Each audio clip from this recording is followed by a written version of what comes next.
If you have purified water, you can also make clear bullet ice. Add purified water to the tank. When IceDuo is on and no process is running, press the small bullet ice and large bullet ice buttons for 3 seconds to switch to the clear bullet ice mode with a beeping sound and the 2 buttons flashing green light for 3 times. Press the small bullet ice or large bullet ice button to make the desired size of clear bullet ice.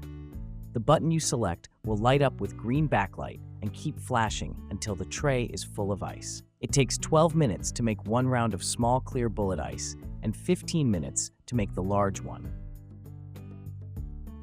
How to switch it back to the regular bullet ice mode.